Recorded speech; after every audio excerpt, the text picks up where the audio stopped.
So welcome back to this final session of CITERS 2015. Do anyone still remember what's the theme of this year's CITERS?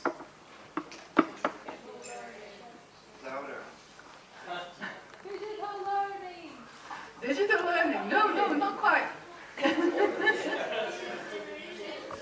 Digital generations and? Learning society. And learning society. And what's in between the two? And an arrow.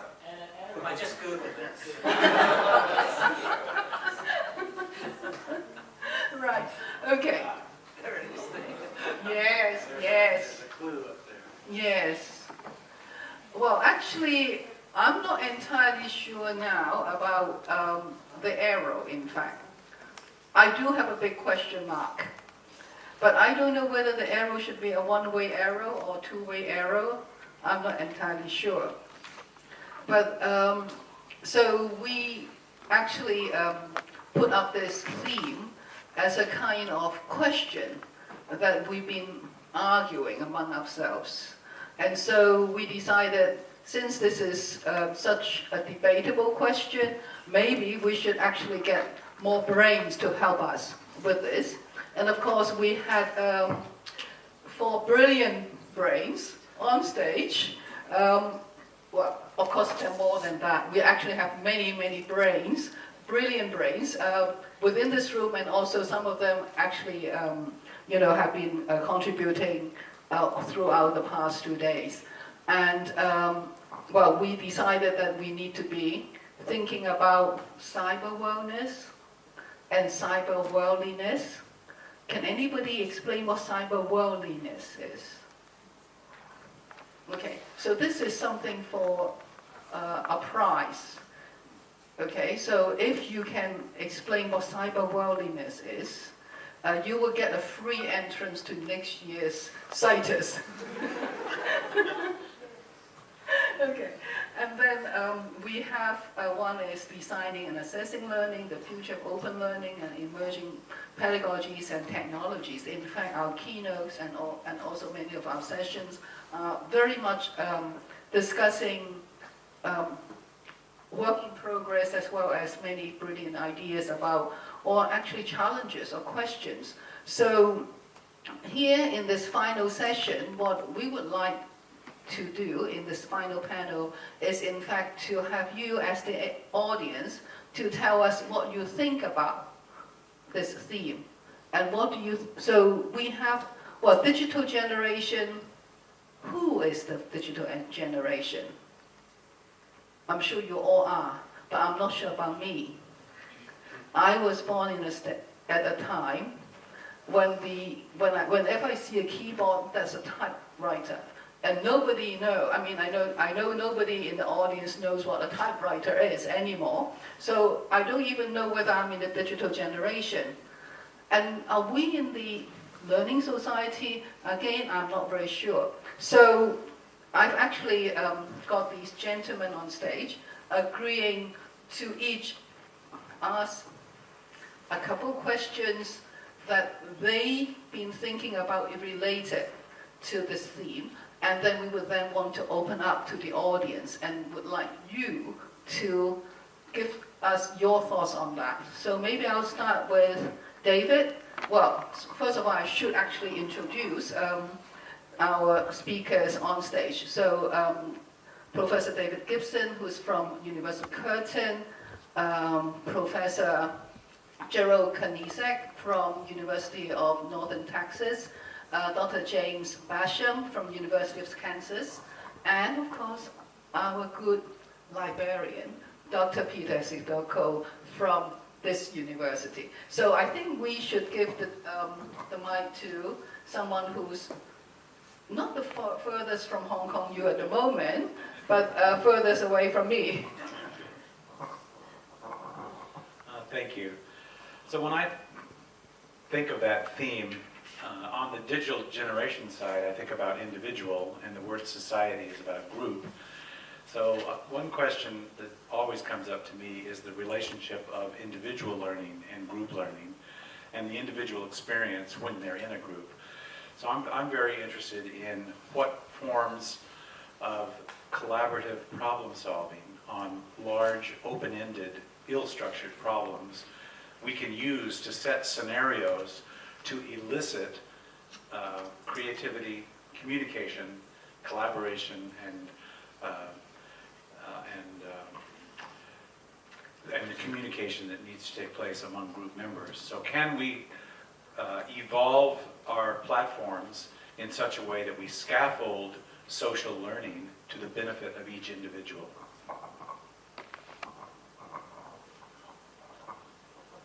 Well, hello again, everyone. I've been wondering over the past 2 days and formulating a question in my head that would capitalize perhaps on what Nancy just referred to. I'm wondering if we can't use the fact that we have so many digital generations in the audience and perhaps even on the stage to figure out how to best make sure that they all work together in a learning society. I was thinking, especially after the presentation this morning, about Jean Piaget, who learned so much from learning from watching his children. Actually, quite nice theories were written along that line. And I talked to so many of you since my presentation who have young children and the sense was similar, that in some ways families are the unit of study where we need to be looking very intensively now, because we're at the point where for the last time we will have people who are active in teaching and learning who were before digital technologies. We also have people that are now second generation, maybe third generation coming. So it seems to me, for those of you who especially are qualitative researchers, while there's a valuable opportunity here perhaps that in Hong Kong, where you have people from everywhere in the world speaking the same language, there's a great opportunity. So I don't know how I follow these guys up. No, I guess what I was thinking about is, what's the role of formalized education in this new world? So what's the role of an educator, and how do colleges of education, faculties of education, and the teachers within the field, how do we adjust? So if we have this notion of this digital generation and learning society, how do we move the generations to the learning society? How do we scaffold for that, et cetera? But then, what role do we as educators have in doing that? Because so often in the States, for instance, we have, and I'm sure you are familiar with some of them too, like Khan Academy is a perfect example, right? It's often held up in the States as, oh, Khan's such a great teacher. But pedagogically, if you ever look at his content, it's really poor teaching, very poor teaching, actually. I'm on film saying that, I just realized it. No, but it's very pedagogically not very sound teaching. So what role do we have as educators to help shape the digital generation so that it becomes a learning society? So that's a question I have for you. Well, I put a slightly different slant on it. That I don't say that Generation X or Generation Y is the digital generation. I think we are all living in a digital generation, and it's inevitable. My father, my mother, in their late 80s, they're a part of that, even by default. They don't touch computers as much as many of us, but they're still a witness to this, to the things that are happening, and they go to the shopping centres and things have been streamlined for them. So I wouldn't say any particular group is the digital generation. We're all affected by it. And the impact in terms of a learning society, is it a learning society? Yeah. Or is it a learn-ed society? Now that's one question. The other question, which is back to the theme of what I was speaking about yesterday, is the concept of openness. And it seems that people in perhaps darkest Africa don't have the same opportunities in this digital generation or this digital era.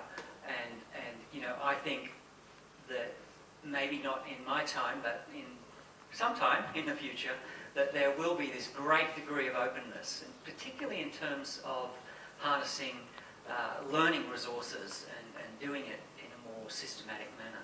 And I think we here, since most of us are from Hong Kong, should think about how we can do that in Hong Kong better. Thank you. So we have heard quite a few sort of thoughts, and even sort of whether it should be digital generation or generations. And I was, so James was talking about whether we should be, what's the role of formal education. But then, of course, in Hong Kong, we just heard that the EDB is, or the government is actually going to fund 3 years kindergarten education. So there we are. The formal education is going down. So where are we in this new digital learning society? So I would like to invite everyone in the audience to respond. You might respond to any of those questions, or you might share just whatever thought that you've been thinking about. So please. Any brave one? I think as one starting question, one starting response would kick off the spark. Okay.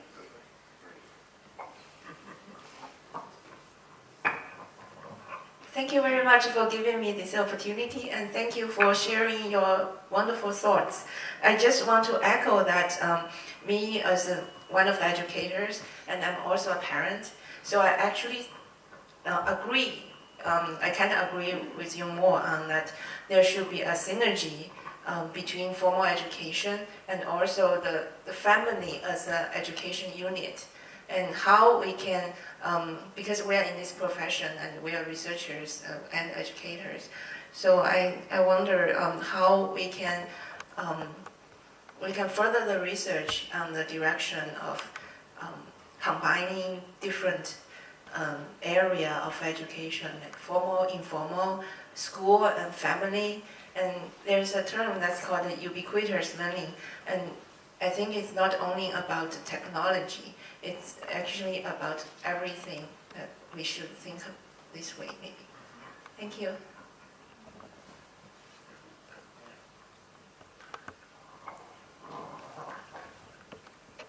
Thank you.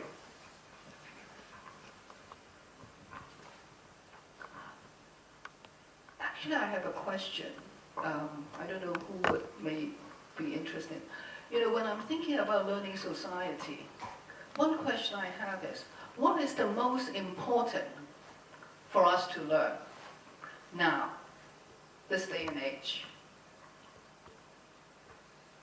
Sustainability. What's the most important thing to learn?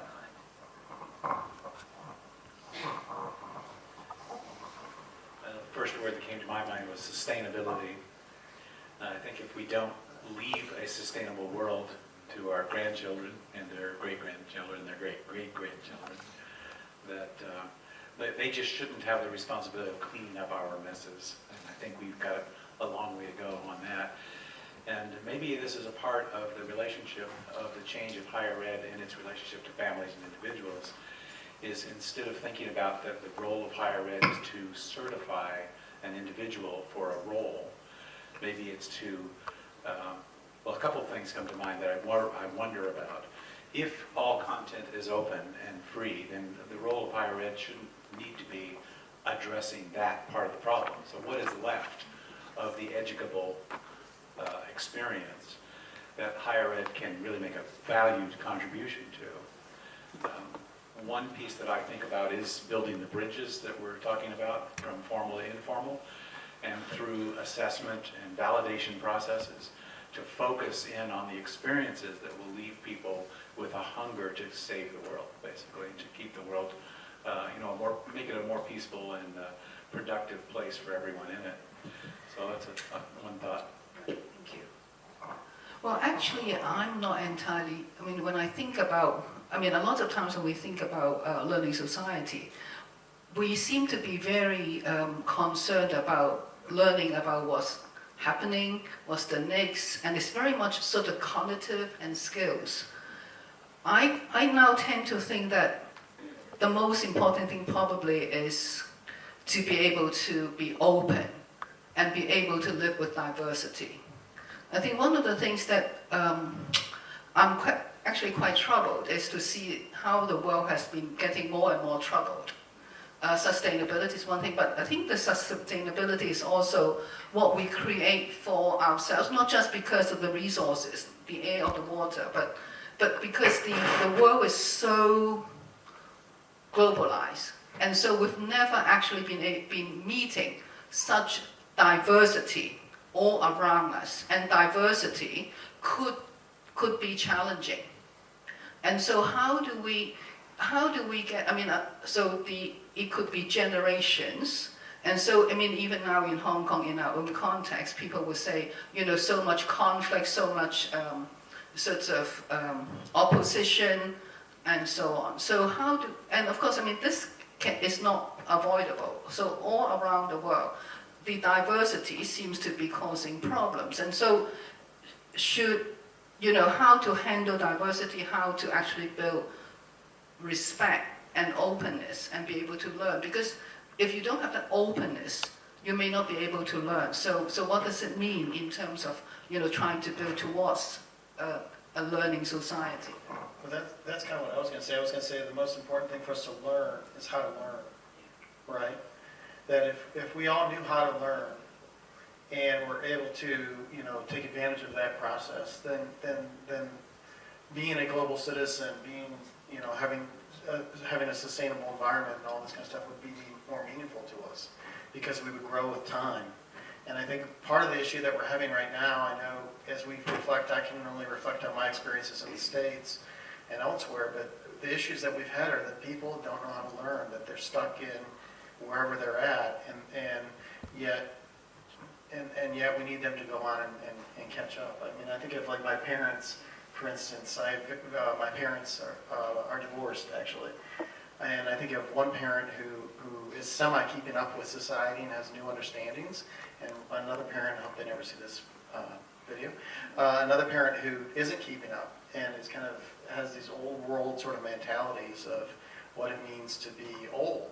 And you can watch, and you look at my two parents as two individuals, and of the same age, but one of them seems 10 years older than the other, both physically and mentally, whereas the other one seems very with it and understanding of the world around him. I'll just pick up on what David said about, all content is free, and then, learning to learn, which is what I was going to say as well, is the most important thing.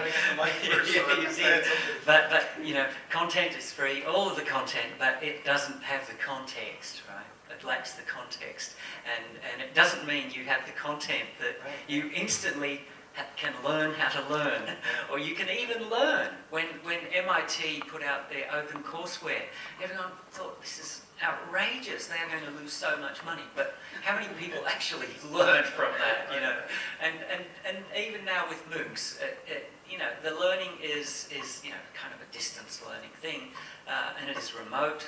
You are remote from the teacher or the facilitator, whatever the person is called, but still there's that context and there's that interaction that is available.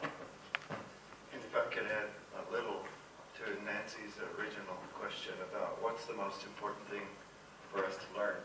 I would say as a learning society, it would be most important for societies to learn to get along with each other. This echoes, I think, what the others have been saying. And I remember at lunch, earlier today, we had a conversation about how digital generations maybe could make that happen a lot easier. I think the conversation was that a connection with Korea will always be there in your family from now on. In my own family, we had a visiting scholar from the Netherlands in 1995, and the two daughters came to my daughter's wedding last summer. That connection will always be there in their digital generation, and I think the comment was, it's normal. You just open up your machine in the morning, and you're just as much associated with your close friend halfway around the world as your close friend who was down the block. And I really admired our former Senator Fulbright who thought that if people would just work with each other and understand each other, then maybe they wouldn't kill each other. And so I think learning how to get along would be maybe one of the most important things.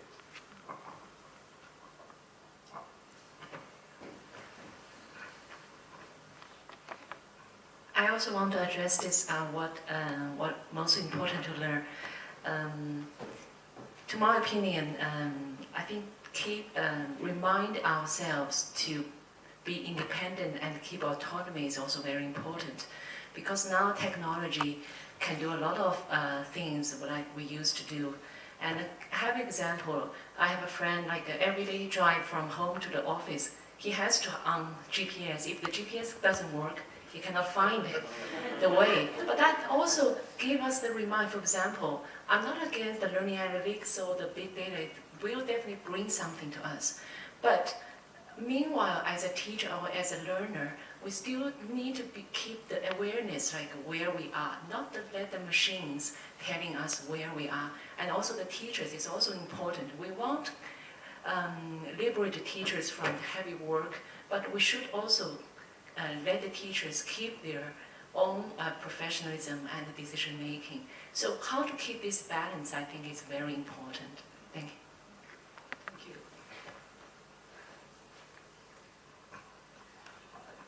That was reminded me of hearing the story about every technology that's ever been introduced to the world, starting with the invention of writing, raised the concern that we would lose some human capacity. So when writing was first introduced, the fear was that we would forget how to tell long stories. And this was argued in Socrates. So, and the point that I'm just making here around the balancing act is that it's an evolutionary dialogue between us, our tools, and our purposes. And that we have to kind of keep all of it in sight. To make the world we want means that we have to work together to dream about the world we want, and then get a commitment to that and work for that. That's how we get where we want to be. It was Gerald yesterday was talking about whether the digital natives' brains had changed, and I think you deduced that they hadn't as yet, but it may come. But technology, you know, for all of its wonder, it does have effect on us physically. I mean, people are going deaf from having their iPods too loud. People are having bad eyesight because of screens. My daughter, just these last 24 hours, has been really severely bullied online by some kids, and we've just had to take her technology away from her. So I just, just kind of a cautionary tale there, the physical and emotional consequences.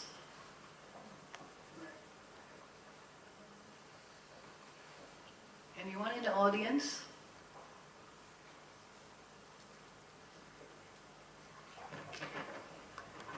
Hello.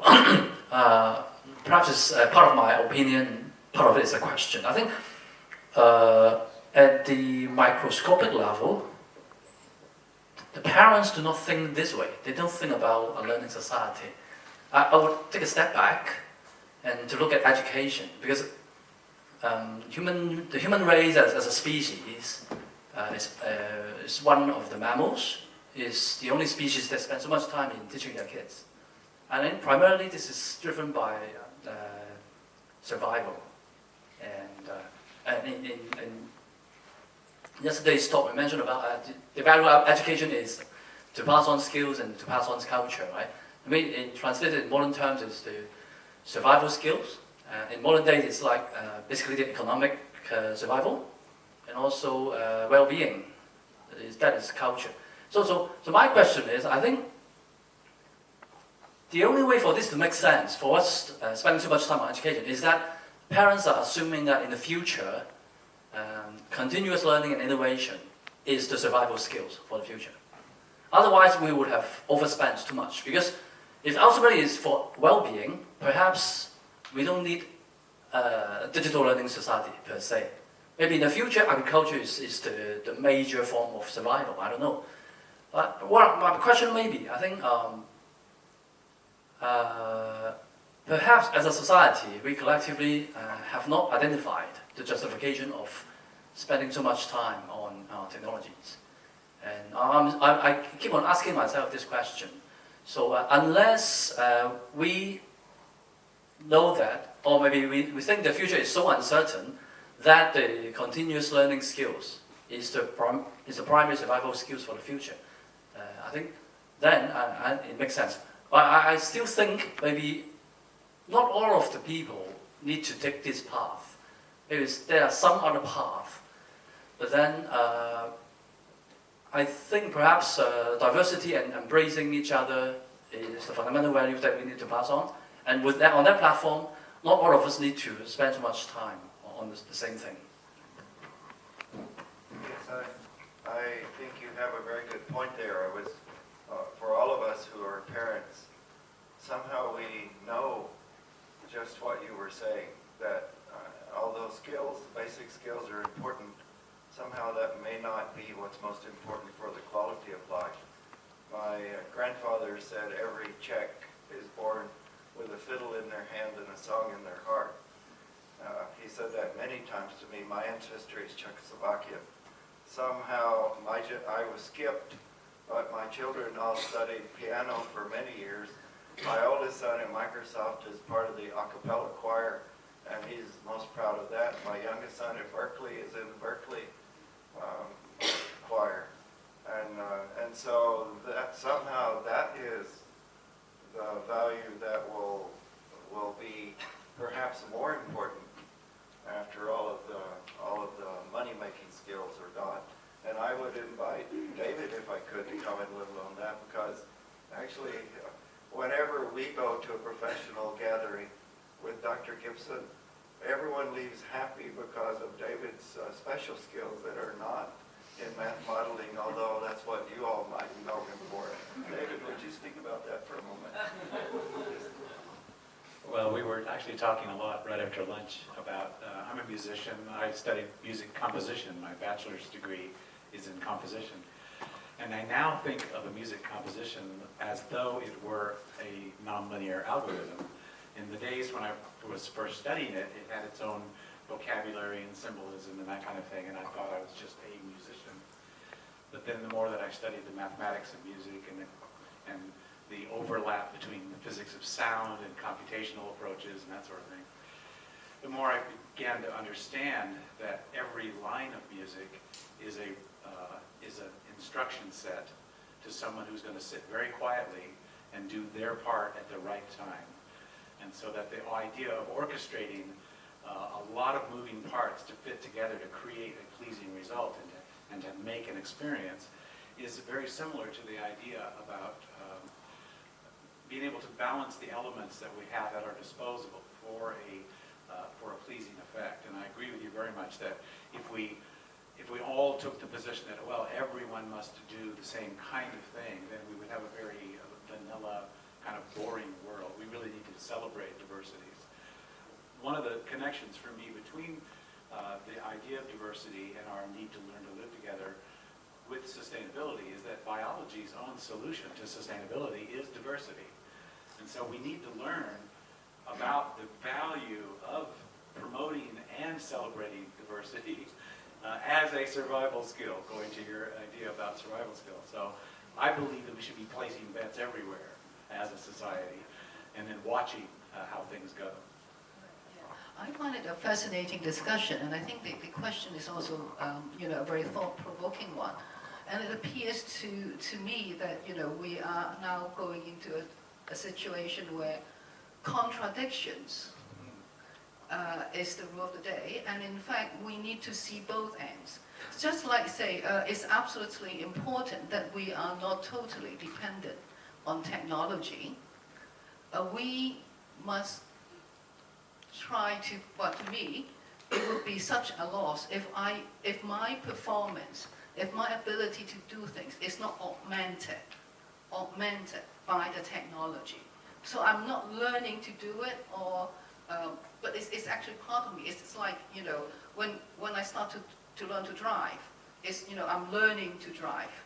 But now that I have been driving for so long, then I see it as a part of me. When I go into the car, I I'm able to do things which I would not be able to do without having the car with me. That doesn't mean that I don't do jogging or I don't do hiking. I do those things, and they are still very important. But to be able to have my own ability to act being augmented. And again, we talk about independent. We have to be independent. We shouldn't be dependent on other people, but we have to be interdependent. We need to learn how to work with others, and we need to be able to understand, in fact, being interdependent means that we can do more, we can do better. So independent and interdependent. And then being able to be, well, I say we need to learn to live with ourselves. We need to be able to like being with our own self, but at the same time, we need to be able to realize that, or especially for us as academics, we tend to see ourselves as experts. But in fact, the real expertise is in the crowd, right? And the crowdsourcing and the network. So it is a very, so there's a lot of contradiction. And how do we actually learn to see through those contradictions and be able to find, our way through this seems to be also important. I mean, I think as I reflect on, and I think it's a wonderful question and conversation here. I mean, I think that's part of what I was getting at in the first question is what is the role of formal education and what's the role of educators in that society?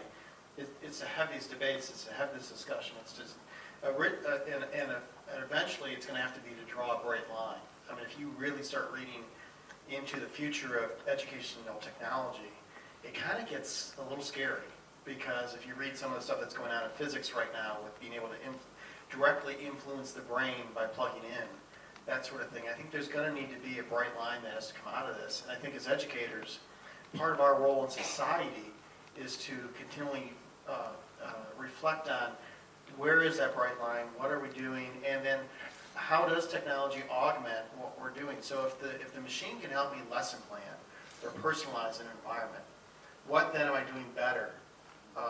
What am I doing? What am I doing to make the educational experience of my students far more superior than it was the day before when the machine wasn't doing this for me or helping me do this? So I think these are all things that we have to kind of come together around to figure out what's our next step and how do we reshape who we are as a profession.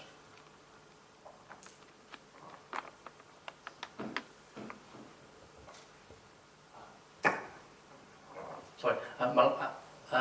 Now I figure out what I want to say. Sorry, I was a bit messy in my last comment.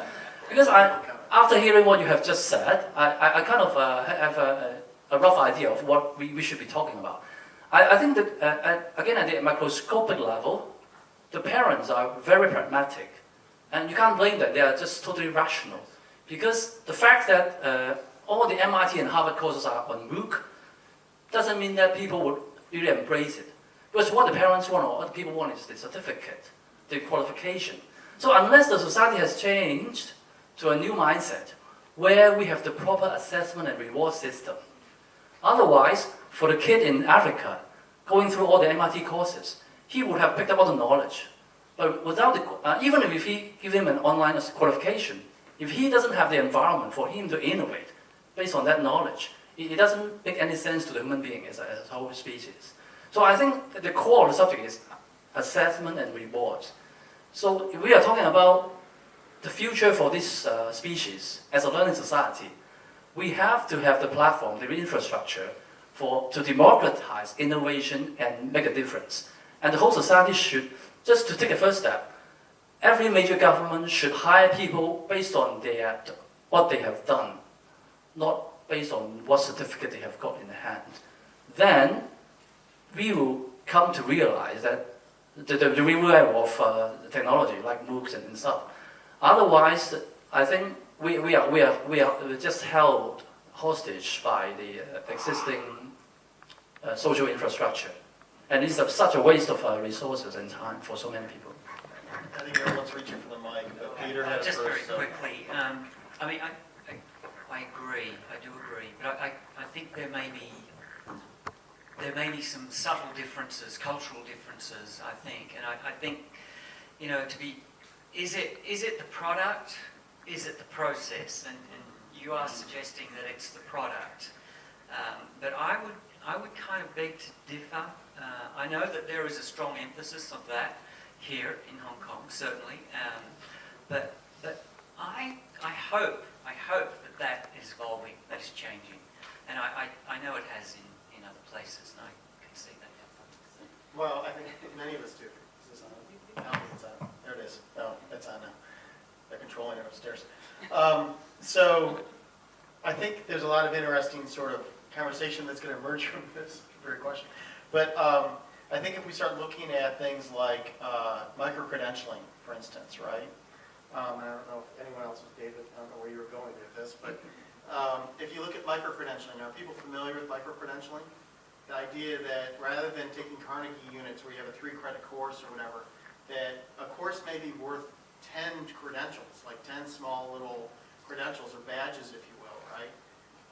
And I think that changes that process. Now, I believe where it helps, and in the work that we're doing, kind of in the behind the scenes on some of this work, is that you can be credentialed and go through any process you want to get credentialed, right? So this is what makes it interesting, and it also changes the role as formal education.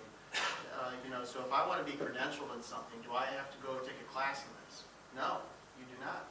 Can you go to a MOOC to do it? Yes, you can go to a MOOC, you can self-study, you can do whatever you want to do, or you can also take a class. But you have to have the competencies in order to be credentialed. And it's these little small micro-credentials. So I think it's going to be interesting eventually when we have systems that are out there that are going to be able to show, here are the skill sets through competencies that have been met.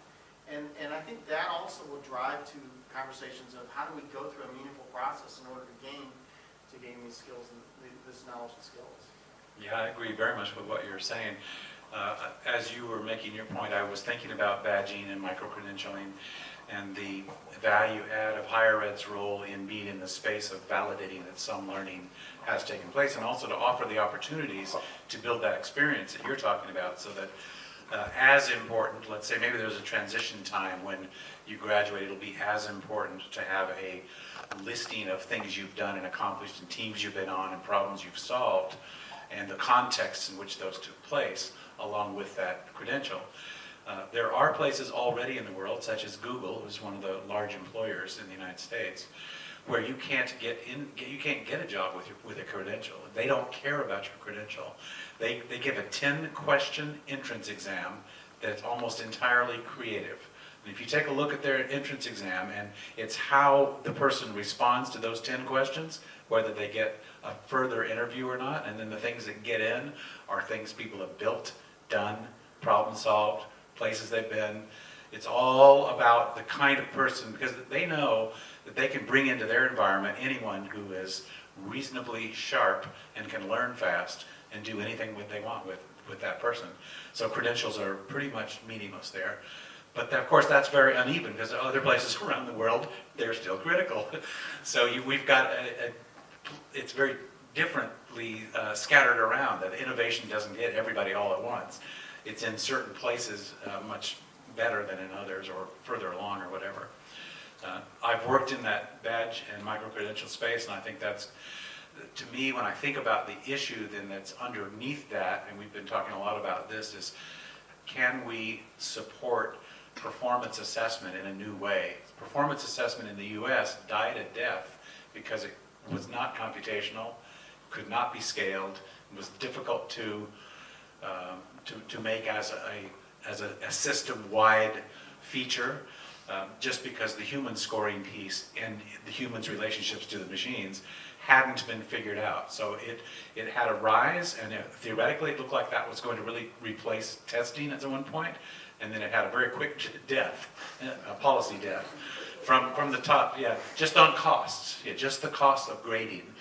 But I've been talking about how we now are in maybe a horizon where we can do a redo of a performance assessment model where greater computational resources can be brought to bear on the problem of validating complex performances.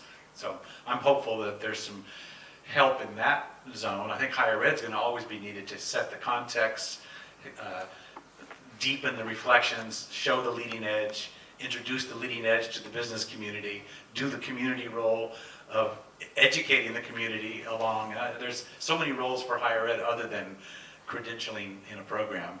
And I think that we'll see this kind of innovation taking place in higher ed very soon.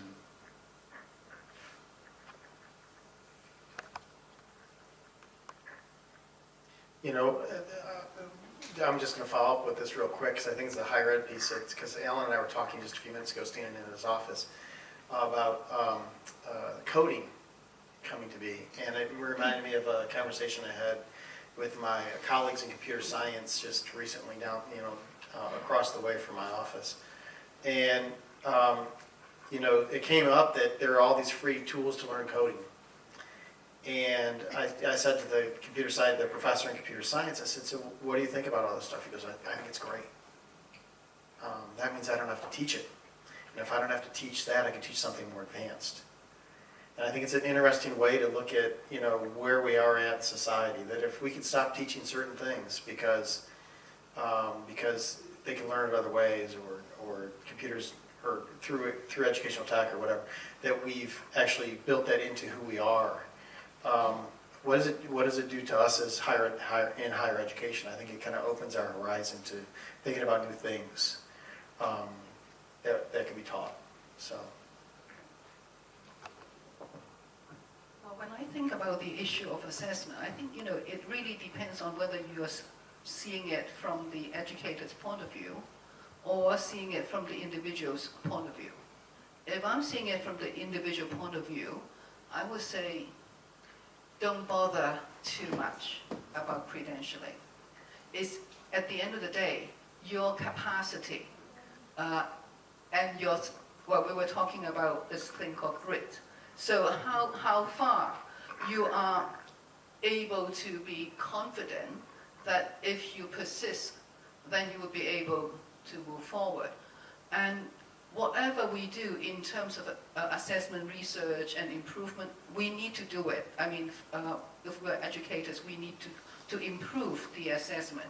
But it would never catch up, in a sense, because there's always new things that come up, and we're always pushing, the boundaries. So, but for an individual, then if you don't have that capacity and also confidence and be willing to be excited by things unknown, then I think there would be a problem. I mean, I'm just reflecting on, say, we've all had this experience of sitting on an interview panel trying to recruit someone to your team or whatever. And at the end of the day, it's not just the credential, you need a minimum credential to get the interview, to get shortlisted. But beyond that, it's really the performance. It's really your own capacity to work with other people and to be able to deal with uncertainty and to be able to be creative.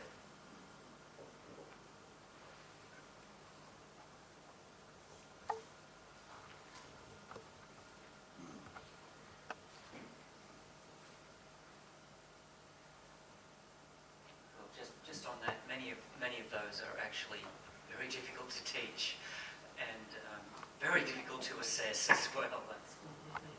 Yeah, but we do know that people learn those if you give them opportunities. So we need simulated and real opportunities, many of them, because the more repetitions you get at all those kind of contexts, that's where expertise grows. So if we want someone to really come off well in an interview, we better be interviewing them a lot. And if we're not, we're just building up that pressure up to the point in which they do have their first interview. Hopefully it'll be with us so we can give them critical, friendly feedback rather than someone who just says, oh, write that one off. So I do think it's our responsibility to think through the context that gives students the most opportunities to develop the kind of skills that we're pointing to for creativity, critical thinking, communication. And if we gum up the works with too much sort of content knowledge, like if it's really important to remember all the bones of the body, for every student, well then, my gosh, is that the right place to put our resources? Talk about a waste of money and time. it's probably in that part of the curriculum right now where we're forcing people who do not need the knowledge to take on some piece of knowledge and prove it to us when they have no reason to need it at all.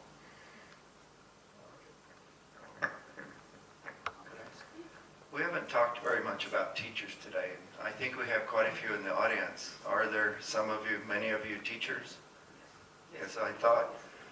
I wondered, from speaking from time to time in different parts of the world, how about being a teacher?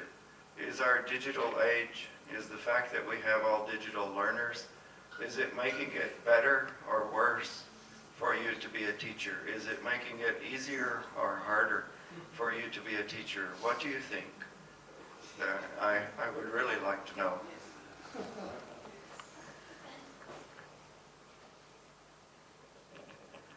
Being a frontline teacher, remember 20 years ago, the parents will complain to the kids just watching too much TV. But now is the mobile phone. I really got real cases.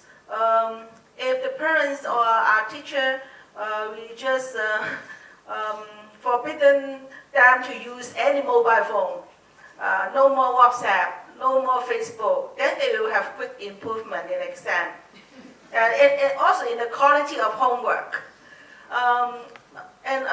So that is a self-discipline. This is the challenge we face every day. I also try to use mobile learning. Every time I just set the rule, you must do the task I'm asking you to do, but still self-disciplined. They just take every chance to serve on the ledge or anything. Okay. And another issue is that nowadays the kids, they really so convenient to get all the information, but without analyzing. In the past, students will copy assignment. Now they copy from the net. Yeah. So a lot of classroom management issues really have to face. But being a teacher, why I attend this 2 days conference, I find that if you have a proper usage of technology, really can enhance the teaching and learning. But when we go to the front line, still, it is not a matter you master the apps is so easy. To me, I think the most difficult part is that how to use it right. I always ask myself, can I, if I use this, is it really better off? Or even I use the traditional method, sometimes make no difference. Then I ask myself why I need to use. Yeah. But up to now, I think if the flipped classroom concept is really wonderful. But another challenge I really face, for the highly motivated kids, wonderful. But for the the kids with low motivation, yeah, this really real experience. They don't bother to watch the video I already upload on the site. Whatever I've done, I check their attempt. So you can, it's very disappointing. So my conclusion is that the whole society still have to strive for excellence with the aid of technology. But really, this morning I'm so impressed with the word disruption. Yes, I remind myself, don't make it disruption. Thank you. Thank you. I would like to invite more teachers to talk first, so that it become So I think for the teacher's point of view, at the beginning, I think it's pretty hard because the teacher needs to change their mindset and to learn something new because we are doing things quite different from the past. So in the first maybe 1 or 2 years, start doing e-learning is a bit hard for the teachers. But after a few years of practice, then life will become easier. So there needs to be a stage of transition, yeah, from the old ways of teaching to a new way of teaching. So that's my opinion. Maybe I can say something. In fact, I moved into a even more traditional girls' school a few years ago. I find that I will need to stick to many traditional ideas. But then I have Mr. Han, and he was very innovative in promoting e-learning. And therefore, I always remind myself I have to swap between tradition and the new things.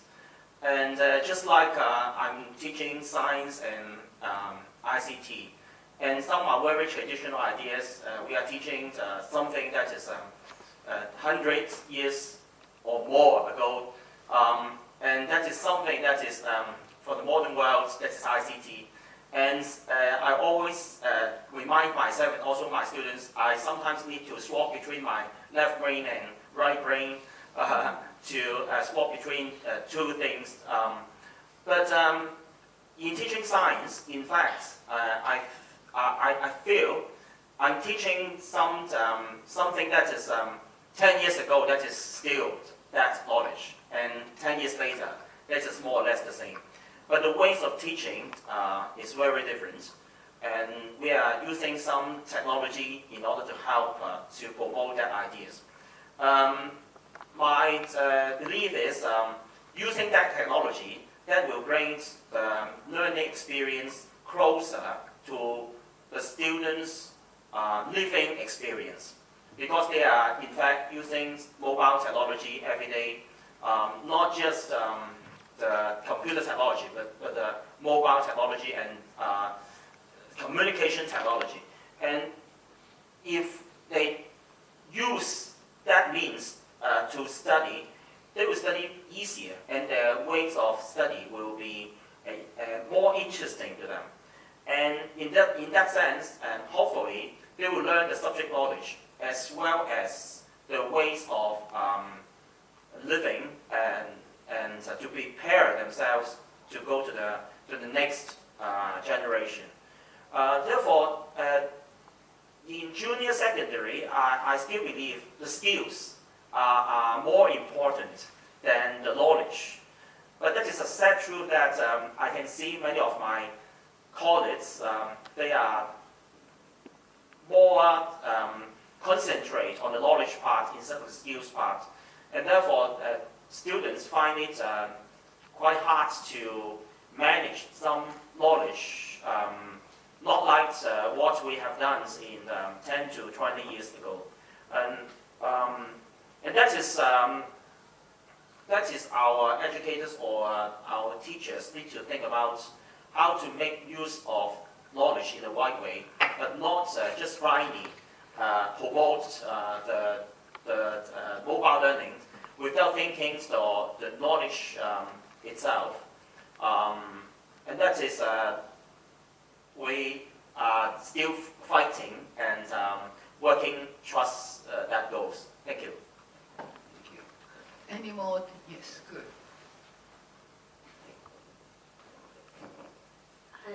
Just a few thoughts. Like I think what interests me was the idea of engagement, because I think we are losing attention span, even ourselves. It's actually quite hard to, when we talk about sustainability, I was thinking about my own sustainability. Sustain the attention. I mean, while we complain about students, but at times we ourselves, I think it's my personal challenge, the multitasking part. And sometimes we have the assumption that students know what to do. However, what and how are they doing it? How are they using it? I think it's still important that as we mentioned about skills, this occurring word, I was thinking, how is it that we can actually remind each other that we need to be anchored in some basic values of like simply not weighing, I mean like even working, I mean collaborative is like the buzzword, but are we really collaborating as in like to maximize and making it win-win for everyone and not like just weighing up, pitting against each other. And lastly, I was thinking we actually need to keep up, and the squeezing the time to learn. I think many of us want to learn, and we are learning how to learn. It's just squeezing the time to learn and selecting the suitable tools for the right purpose and risk-taking the affordances. Sometimes one lesson lost is lost, and I think sometimes we stick to certain ways that we know will work because we can't afford the risk-taking. So just sharing some thoughts. Thank you. Thank you very much. Well, are there others? No, okay.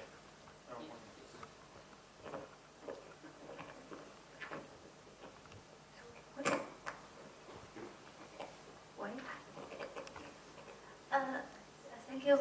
Continuous learning is essential for everybody. I have been a researcher and a student before. Based on my experience, a lot of students complain that professors devote too much time for publishing and don't have enough time to give some guidance or some perspective to some complex issues for students' questions. But the professors will tell me that every year I need to publish a certain number of journals in a top-ranked journal. So, and the terrible thing that some very promising and some very good topic can't be published. Otherwise, some published journals actually do nothing to the community. So that's very. Sometimes it's ridiculous. So the publishing model is very important. So when we're talking about open access or digital scholarship or some institution repositories, we're just talking about philosophy or some ideas. So I think how to transform this idea to specific workflows to improve the whole publishing system is very important for our education system. So the synergy factor is very important. So luckily there's some more libraries actually it plays unique roles to coordinate some effects to promote some digital scholarship, data planning, and something like that. I think it will indeed improve our research process to some extent. So I just mind some my experience to for sharing. Thank you. Well, in response to a few things that were mentioned here, I was just thinking about how complex the system is. So, for example, on the publishing issue, the university vice chancellor or president wants to make sure there's international rankings. Those come from league tables that look at how the publishing is going. That tends to cascade down to department chairs who say we need to do more. And so these cascading effects all across the systems come from the bottom up and the outside as well as the top down, and our understanding of the system is one of the interesting problems that we have if we want to make new leverageable actions to make the system move in the direction that we'd like it to move in. We have to kind of get our minds around all of the different influences. That was one thing that the comments were making me think of, and how complex the whole entire enterprise of education is, with time pressures, with new tools arising every day, and the question of whether the practice is worth the energy to put into it. But so the story that I was thinking of when this first teacher was telling your story was, I remember in 1979 or around in there, you'd go to a conference like this and everyone would need to write their email on the thing, because in those days there were in the US 2 or 3 email systems that couldn't even talk to each other because TCP hadn't been invented yet. So if you were in a CompuServe, you could do a CompuServe and only talk to people in that network. If you were in the BitNet, you could talk to people in those net. And the other thing we would discover is that about half the people in the room wouldn't know their email. So people did not know how to utilize that technology. And today, I bet if I asked that question, everybody here would have more than one email. You could use any of them. You usually are having multiple accounts, and it's an absolutely natural thing. So if we look at what happened there, a little tiny piece of technology that required an infrastructure for communication facilitation across the globe made a big shift in our practices. And there used to be actually classes in how to use email, okay? And of course, we wouldn't dream of doing that anymore. So these things evolve over time, and when we feel caught with the technology of today and what we can or cannot do with it, I think it's useful for us to remember that there's a societal evolution of the use of these tools along with the tool sets themselves. In fact, I think,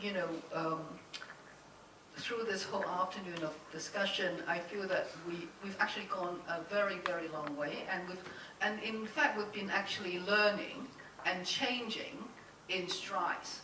I mean, there's so much change, and we've been actually acquiring all these skills and being able to be riding, basically we're riding on top of all those changes. And I think, I want to go back to the value question. I think what is important for us in all these changes is that we need to be very careful about what do we hold to be most valuable, and the value is primary. Education is passing on skills and culture, but at the same time, what we are hearing is also that the culture that we have, or that we had, is not all so precious. Some of it we have to share, and some of it we want to keep. And so how do we navigate?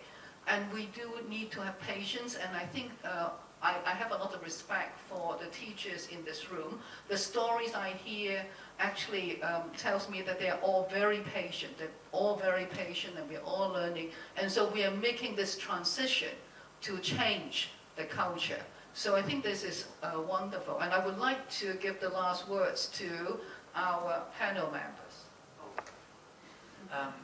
Well, I really liked the lady that gave the first comment about ubiquitous learning, and I think that follows up on what you were saying. So, I mean, while we're ultimately learning to learn, it's pretty hard not to learn. I mean, think about it. I will walk home this afternoon and I'll be learning things. I'm not sure what they are because I haven't learned them yet. But I really like that, ubiquitous. And the last comment as well, I can't let that go, when she mentioned the L word, which is the library. The publishing model, yeah. Well, and the other person who mentioned disruption. I mean, we are in a state of disruption in terms of scholarly publishing. The publishers have had their way for hundreds of years. And one in particular whose name I won't mention, but who was the richest of them all, a scientific publisher, has been around since 1880, you can look it up, are not going to let go without a big fight. They're not going to let this disruption make them go bankrupt, basically. But I think it's coming, and I know there are some skeptics out there about open access, but it is coming. And I didn't get a chance to show you the statistics yesterday, but they are growing. And I know there are problems, etc., but they're growing. I have a friend who's a professor at the high school at Syracuse, and he proposes that the new publishing model should be this, that the universities should take over scholarly publishing, all of the publishing.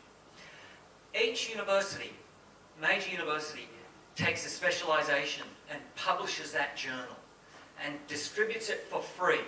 And every university does that. To do that, he reckons about 300,000 or 400,000 US a year. And that means we would get all of the scholarly output of all the journals.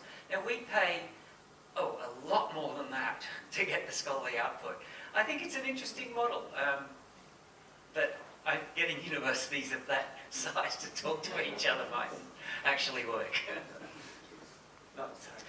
Well, I think disruption's happening everywhere, right? So, so we have to be cognizant of what's going on, but there's this kind of chaos theory going on, right? Where you put one pebble into the bucket, and there's this ripple effect that takes place throughout. So personally, I can just reflect on what I've done. And last fall, I teach a class I teach a large undergraduate class every fall. And it's not that large really, it's only between 50 and 60 students in it, but they're undergraduates. How many undergraduates do I have in the room? Any? No? Okay, so we can talk, no. But what I can tell you is that they're very needy, and they're about to graduate as teachers. And so what I did last fall, what I do every year is I try to disrupt myself. And I try and do this occasionally, right? Where I say, okay, I'm going to write a manuscript with this piece of software. Why? Because I need to learn this piece of software. So in this case, I always practice what I preach. And I've been teaching with UDL in mind and embedding universal design for learning in everything I do. But last fall what I did is I said, okay, I'm going to flip my entire class. Right? So you can imagine my doctoral students were just going, oh, please don't, right? Because they knew they were going to be brought into, hey, we have to flip a class, guys. So we all kind of went through it, and we were flipping the class, which the majority of it was done by me, but they helped kind of with some grading and things like that. But what was interesting is, we flipped every session, and at the end of every session, or during the session, of course, we were very engaged in some sort of applied manner of what we learned. And I showed you one of them today where they're developing public service announcements about something. But the other thing is that we embedded QR codes to do attendance. And so I'd put the big QR code up, and everyone would just shoot their phones up, and they would go to a Google form, and they'd fill out a form. And in the form, they'd put their name, their email address. But then we also asked, at the very bottom, we said, what sorts of feedback might you have and or questions from today's class and or the flip? And we have 15 weeks in our session. And so about half of the sessions, at least one comment came in that said, I'd rather just come to a traditional class where I got to sit on Facebook, or I was able to do other things except being active in class. And I thought to myself, these are folks that are graduating, in fact they just graduated 2 weeks ago, as teachers, but yet they want to come to class to sit. Well, it's interesting because this is where, so we have to have disruption everywhere, right? So I was disrupting myself, buying, and in turn disrupting them. And what we had out of that was comments such as, I've learned more in this class than I've learned in any other class in my entire college existence, except it was too hard. It was too hard, right? And these are the types of things, I think there are some cultural sort of understandings for who we are as a society, and these are still things that we're all wrestling with. So I really appreciated the teachers talking about the stuff they're wrestling with. But what's interesting here is these so-called digital natives that grew up in this stuff, they're still wrestling with it as well. So. I was thinking about the opening comments from the dean yesterday, and would like to return to those. Basically, one of the things I thought he said is, can we all figure out a way that we don't drown in information so that we can sometimes have learning and maybe even enjoyment and pleasure. This is related to follow up on Jamie's comments. I found this time, my last 2 days for me, so valuable for learning. Much of it is how to turn on the water heater and how to turn the lights on in another country and those kinds of things. And but the real issue was, we all, and you all, I very much appreciate your being in the audience and teaching us, teaching me, because we're all sort of delaying that drowning in information when we get back to our other jobs and our other roles. So is it worth it? And yes, it really has been. It very much has been for me. So thank you very much for teaching me. Yeah, thank you for this opportunity to talk together and to hear all the different opinions. These last comments, I started thinking about what John Dewey had said after he had kind of laid out what progressive education meant to him, and then practitioners came along and were making a mess of it. He wrote a book called Experience and Education, and his hope in writing this was to set the record straight on what he meant, because he was very scientific in his orientation. But he was also very naturalistic in his orientation. This goes back to the Piaget comment, to always learning, and to disruption. Because he basically said, isn't it kind of amazing that a 5-year-old will arrive at school having already mastered the mother tongue without ever being in a classroom or having a teacher? And he asked, how does that happen? How is it that the child, without a single day of school, has done the hardest piece of learning they're going to do in their life, and it's already done? So from that, it's about the always learning. If we got out of the way of everyone all the time with formal education, they would still learn. The question would be, what would they learn? So it's a matter of controlling learning and shaping learning. So we know people learn because that's our nature. And then from the Piagetian point of view, the disruption idea is that that's when we learn. That we don't learn unless there is some disruption. That he called it disequilibration. But we go along just happy and fine as long as everything's not changing. But guess what? Everything's always changing. It's a matter of whether we notice it or not. So when we notice and when we care, then we learn. Those are some of my last thoughts. Thank you all very much. And I think, well, at least I like to think that we have all been learning. And I would like to thank everyone, especially our audience, for staying with us and making it such an enjoyable day. So first of all, can I invite everybody to clap your hands?